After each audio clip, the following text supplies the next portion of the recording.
മറ്റത്തൂർ പഞ്ചായത്തിലെ വാസുപുരം മുപ്ലിയം റോഡിലുള്ള കല്ലൻതോട് പാലത്തിന്റെ കോൺക്രീറ്റ് കൈവരിയോട് ചേർന്നുള്ള ഗർത്തം യാത്രക്കാർക്ക് അപകടക്കെണിയാകുന്നു. റോഡിലൂടെ സഞ്ചരിക്കുന്ന കാൽനടക്കാരും ഇരുചക്ര വാഹന യാത്രികരും ഏതു നിമിഷവും ഈ ഗർത്തത്തിലേക്ക് വീഴാനുള്ള സാധ്യതയുണ്ട്. അടിയന്തരമായി പാലത്തിന്റെ കൈവരിക്ക് ഇരുഭാഗത്തും സുരക്ഷാ സംവിധാനം ഒരുക്കിയില്ലെങ്കിൽ യാത്രക്കാർ ഈ കുഴിയിലൂടെ തോട്ടിലേക്ക് വീണ് അപകടം സംഭവിക്കുമെന്ന് മനുഷ്യാവകാശ പ്രവർത്തകനായ KG രവീന്ദ്രനാഥ് ചൂണ്ടിക്കാട്ടുന്നു. വാസുപുരത്ത് നിന്ന് മുപ്ലിയത്തേക്ക് പോകുന്ന എളുപ്പമുള്ളൊരു റോഡാണിത്. ഈ റോഡിന്റെ ഈ പാലത്തിന്റെ ഈ എൻഡില് കാലൻ കാത്തിരിക്കുന്ന വലിയൊരു ഗർത്തമുണ്ട്. ഇത് അധികാരികൾ ഇത് ശ്രദ്ധിക്കപ്പെട്ടിട്ടില്ല.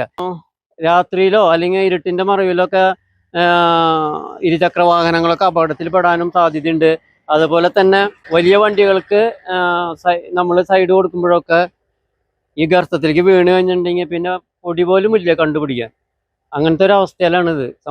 ഈ അപകടത്തിന് എത്രയും വേഗം പരിഹാരം കണ്ടെത്താനായിട്ട് പഞ്ചായത്ത് അധികാരികൾ എത്രയും പെട്ടെന്ന് തന്നെ നടപടി എടുക്കാനാണ് ആവശ്യപ്പെടുന്നത് പഞ്ചായത്തിനോട്. മുപ്ലിയത്ത് നിന്ന് കൊടകരയിലേക്കുള്ള എളുപ്പ വഴിയായതിനാൽ ദിവസേന നിരവധി വാഹനങ്ങളാണ് കടന്നുപോകുന്നത്. റോഡരികിൽ അപകടക്കെണിയൊരുക്കി ഗർത്തം പിളർന്നു നിൽക്കുകയാണ്. മറ്റത്തൂർ പഞ്ചായത്ത് അധികൃതർ ഇടപെട്ട് അപകട സാധ്യത ഇല്ലാതാക്കാൻ ഇവിടെ സുരക്ഷാ സംവിധാനം ഒരുക്കണമെന്നാണ് ആവശ്യം ഉയരുന്നത്.